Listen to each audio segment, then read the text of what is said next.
You think you're just an overthinker. You think you're just private. You think you're bad at relationships. The constant scanning, the people-pleasing, the inability to sit still. You've assumed all of this is your personality. It isn't. Your brain learned to do these things to keep you safe long before you had words for it. And somewhere along the way, you started calling this strategy a self. Over the next 16 minutes, I'm going to walk you through 10 specific signs that what you've been calling your personality is a nervous system stuck in survival mode. For each one, I'll show you what your body was seeking to solve when it built that pattern. And by the end, you'll know the one place this can actually be interrupted. Because if it was learned, it can be unlearned. But not the way most people are trying. 3 ideas to keep somewhere in the back of your head as we go. 1. The trauma responses society praises the most are usually the ones rooted the deepest.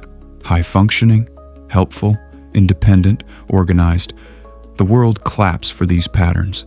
The body pays for them in silence. 2. Most people watch a video like this, nod at 8 or 9 signs, and still walk away convinced it doesn't really apply to them. The resistance is doing something specific. I'll come back to it. 3. One of these signs is the one almost nobody admits to in themselves. It's also the one that points most directly at where the original environment was. We'll get there. Let's start with the one most people will recognize within 30 seconds. You'll do almost anything to keep the room comfortable. You're 3 drinks into dinner with friends, and you realize you've spent the whole night asking them about themselves and answered almost nothing about you. The waiter brings the wrong meal and you eat it. A friend cancels last minute and you text back, "No worries," before you've even noticed how it landed. By the time you're home, you're exhausted, and you can't quite say why. That's not generosity. That's not being a good friend. That's a nervous system that learned very early that other people's regulation was your job. That if they weren't okay, you weren't safe. This is fawn. The 4th response after fight, flight, and freeze, and the one most people were never taught existed. When a child cannot escape an unpredictable environment and cannot win a fight against it, the body finds a 3rd option. Make yourself useful, make yourself agreeable. Become whatever this room needs. It works. The room calms down. The brain logs the strategy. 20 years later, you're eating the wrong meal at dinner. You weren't being nice. You were managing the temperature of the room because once you had to. Kindness has a choice in it. Fawn doesn't. Sign 2. You handle it yourself.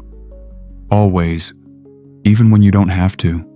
Your car breaks down at 11 at night on a side road. 3 people in your life would absolutely come if you called. You call none of them. You sit in the car and figure out the tow yourself, and by the time you get home, you're so tired you can't sleep. And the whole time, a small voice in you was saying, "I don't want to bother anyone." That isn't strength. That isn't being capable. That's a child who learned somewhere that asking for help cost more than it returned. So the system stopped asking.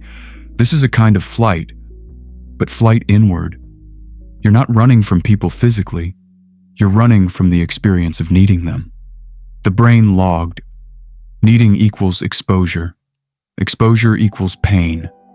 So it routed around the need.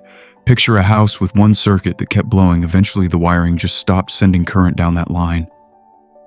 I'm fine, I've got it, is that bypass circuit. You weren't independent. You were taught that depending on people doesn't end well, and your body believed it. Notice something. Sign 1 and sign 2 look like opposites. One says, "I'll do anything for you." The other says, "I'll never need anything from you." They're not opposites. They're the same response wearing different clothes. Keep the relationship safe by removing yourself from it as a person. One person pleases their way out of being seen. The other self-sufficiencies their way out of being seen. Different surface, same protection. If you've recognized yourself in either of those, and statistically, almost everyone watching has recognized themselves in at least one, what you're feeling right now is your nervous system noticing that someone is finally naming the strategy. Keep going. The next 8 build the rest of the map. Sign 3. You read rooms. You always have.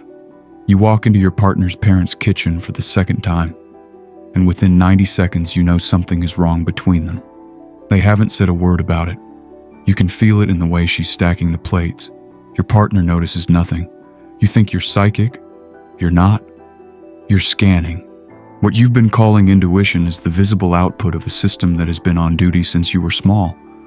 The brain is reading micro-expressions, posture, voice tonality, breath pattern, eye contact duration, the temperature shift when someone enters a room. Most people's brains filter most of this out. Yours doesn't, because once, accurately reading the room was the difference between a calm evening and a bad one. This is hypervigilance, the amygdala set to a low threshold. A smoke alarm wired to detect not just smoke, but the smell of a match being struck 2 rooms away. It works. It also never sleeps. You weren't blessed with extra perception. You were a child whose safety once depended on noticing the half-second a parent's face went cold before anyone else in the house did. This one's hard to see as a problem, because it's been useful. It's part of why you're good at your job. It's part of why you read people so well, but useful and free are not the same thing. Sign 4. You can't rest. You can almost, but not quite. You finally get a Saturday with nothing in it. By 11, you're cleaning a drawer. By 2, you're working on the side project. By 6, you're tired and you haven't actually rested all day. The rest didn't fail because you couldn't fit it in. It failed because the moment it started, something underneath it got louder. Rest is not safe for your system, not yet. When you rest, the body finally has bandwidth to feel what it has been keeping out. That's not laziness. That's not a discipline problem. That's a nervous system that has been using activity as a mute button on its own contents. This is upregulated sympathetic, the body held in low-grade fight or flight for so long that stillness reads as exposure. Imagine a swimmer who has been treading water in deep cold for hours. Just float doesn't land because the moment they stop kicking, they feel how cold the water actually is. Your busyness is the kicking. You weren't a productive person. You were a person for whom moving felt safer than sitting. Sign 5. You hold yourself to a standard you'd never expect of anyone else. You miss one small thing in the work you produced. A typo, a number off, a sentence that could have been cleaner. The world doesn't notice. You replay it for 2 days. You can list every mistake you've made in the last 5 years, and you cannot tell me what someone praised you for last week. That isn't excellence. That isn't high standards. That's a system that learned, somewhere very early, that being good wasn't a value. It was a condition. The performance was the price of belonging. So the system kept paying.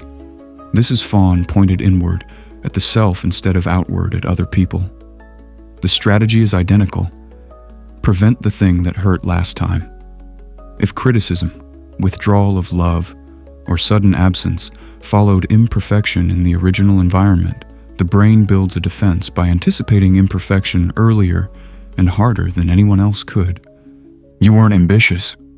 You were a child who learned that mistakes had consequences, and you've been preventing the consequences ever since.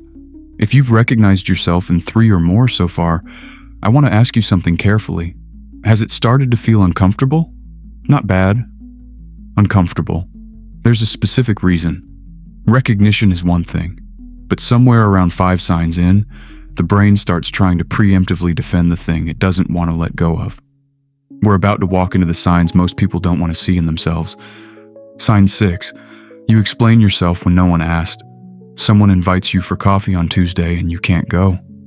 The honest answer is I can't, but Thursday works. What you actually say is, I'm so sorry, I would love to. It's just that I've got this thing in the morning and then my sister is calling and I haven't seen her in ages. And to be honest, by the evening I'm just going to be wiped out. But if Thursday works for you, I'd really love to make it happen. 2 hours later, you're still wondering if you came across the right way. That long answer isn't communication. That's a system trying to preempt the consequences of disappointing someone. Each extra clause is a small offering. Proof that you're not blowing them off. Proof that you're not the bad guy. Proof that you're still safe to be liked. This is fawn arriving as language. The body cannot run away from a small social risk and cannot fight it, so it floods the encounter with explanation. The hope is that if you give enough context, the other person can't decide you're a problem. The more explaining, the more proof that the original environment punished simple no's. You weren't being polite. You were buying safety with every extra word. Sign 7. You don't really get worked up about things. Big things happen. A death in the family, the loss of a job, the end of a relationship, and people around you are surprised by how steady you are. You're surprised too, in a way. You can describe what happened. You can plan the next step. You just can't really feel it.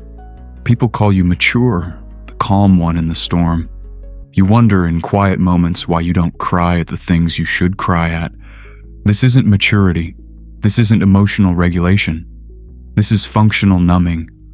A nervous system that learned, at some point, that big feelings were not safe to have. So it turned the volume down, not selectively, across the board. This is dorsal vagal shutdown in its most socially acceptable form. The body has gone into low power mode permanently, because somewhere in your history, full power emotion either had no audience or had a dangerous one. Picture a house where the heating was once turned off in winter and the radiator was never trusted to be turned back on. People who survived environments where emotion was met with anger, withdrawal, or indifference often grow up to be the steady one. The cost is that the steadiness is a shutdown wearing a competent suit. You weren't the calm one. You were the safe one. For everyone except yourself. This is one of the ones people argue with. They say it's just their nature. Let me ask you something. When was the last time you cried, really cried, about something happening to you, not to someone else? If you can't remember, that's not your nature. That's an old answer to a question the body asked a long time ago. Sign 8. When something matters most, the words leave. You're in an argument with someone you love. They ask you what you're thinking. You can't find a single sentence. Your throat tightens. You feel like you're behind glass. You know what you want to say. You can almost hear it. But nothing comes out. They mistake it for stonewalling. You mistake it for being bad at conflict. It is neither. That's a nervous system that has gone into shutdown mid-conversation. The body has decided the situation is too dangerous to engage with at full capacity. The off switch flips. Speech is one of the first things to go. This is dorsal vagal collapse, the body's break. Different from fawn, different from flight, different from fight. When the nervous system has classified a situation as inescapable and unsurvivable, it goes still. The lights dim. The body conserves. You weren't refusing to engage. You couldn't engage. There is a difference. You weren't shutting them out. You were a body that once had to disappear inside itself because there was nowhere else to go. Sign 9. When things are good, you brace. The job is stable. The relationship is steady. The health is fine. The bank account is okay. And underneath all of it, a small voice you can't quite locate is asking when it's going to break. You catch yourself trying to identify which piece is going to fall first. You don't fully exhale. Stability doesn't feel like safety. It feels like the calm before something. That isn't pessimism. That isn't realism. That's a system that has been trained to anticipate the bad thing. Because in the original environment, calm did not precede more calm. Calm preceded the next bad thing. This is the prediction model running on inherited data. The brain forecasts the future based on what it has seen. If things were going fine was repeatedly followed by sudden disruption, the brain logged a rule. Stability is the warning sign, so it never settles. The leg is always slightly tensed. The exhale never finishes. You weren't paranoid. You were running on a forecast trained in a different climate, in a different decade, by people who are not in your life anymore.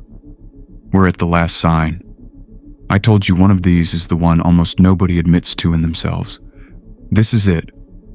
Watch closely. Sign 10. When someone gives you the thing you said you wanted, you can't take it in.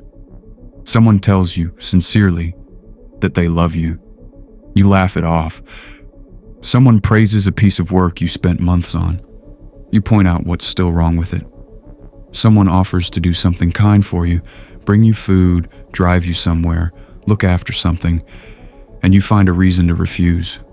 You don't even notice you're doing it. You just know the words don't land. The kindness feels, and this is the part you've never told anyone, slightly unbearable.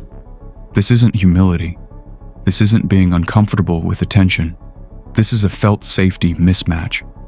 The receiving you spent years longing for is, when it arrives, in a body that has no template for it. The system was built in an environment where what was given was unpredictable, conditional, or unsafe. So when the real thing finally shows up, the body cannot recognize it as safe. It recognizes it as foreign. The nervous system trusts familiarity over reality. If love in childhood was followed by punishment, withdrawal, or sudden absence, then love as an adult fires the same alert. Your mind knows, intellectually, that this person is safe. Your body has not yet been convinced. Picture an immune system that has spent years rejecting transplants. When the perfect donor finally appears, the immune system doesn't celebrate. It attacks the new tissue.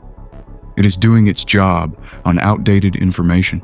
You weren't bad at being loved. You were a body that learned love had a cost and is still calculating the bill. Every time someone offers you something for free, and if this is the one you flinched at, even slightly, that is the data. The sign you most resist seeing is usually the one that maps most directly to where you were small and what was happening around you. This isn't a moral failure. This is the system being honest about what it remembers. Now let me come back to the 3 things I asked you to keep in your head. The first, that the trauma responses society praises most are often rooted the deepest. You've now seen it. People pleasers are called kind. Hyper-independent people are called strong. Perfectionists are called dedicated. Emotional shutdowns are called calm. The world hands out compliments for these patterns. The body keeps paying the bill in silence. The second, that most people will watch this and walk away, convinced it doesn't really apply to them. The resistance is doing something specific. If you accept that these are nervous system patterns and not who you are, you have to ask the next question. What was happening when these were being built? And that question is the one the protective system has been organized for years around not asking. Not because the answer is unbearable, because the body is still protecting a version of you that wasn't sure it would be okay if you asked. The third, that one of these is the one nobody wants to see in themselves. You've met it now. Difficulty receiving love is, statistically, the sign people resist hardest because it implicates not what you did, but what was missing. And what was missing is the hardest thing for a child to name, even after they're an adult. Now, the part most people get stuck on. They look at all of this and think, this is too deep, this is who I am, I have to live with it. But these aren't personality. That's the entire point. They are nervous system responses. They were learned. And the thing the body learned, the body can update. Here is where the work is. The patterns fire at the level of automatic response: fawn, flight, freeze, fight, shutdown. They are below conscious thought. You cannot reason them away, but you can develop the skill of noticing them happening in real time before the response completes. The first time you catch the people-pleasing in motion and don't follow it through to the end, that is the moment the system gets new information. The first time you let someone hand you something and you stay still inside while they do, that's new data the body has never had. That is the leverage point, not in trying harder, not in being better, in catching the response while it's running, naming what it is, and giving the body a single new experience that contradicts the old prediction. Repeat that enough times, and the prediction model updates. The pattern loosens, not because you fought it, because you finally let the body learn something new. What you've been calling who you are is what you learned to do to be safe. And the difference between those two things is where your life starts. If this hit, the next video walks into the question this one opened. How does the nervous system learn this in the first place? Why does it hold on so hard? And what specifically does an environment have to do to a child for hyper-independence, or any of the other 9, to become the default? That's where we go next. Subscribe if you want to keep building this map, not for the channel, for your own mind.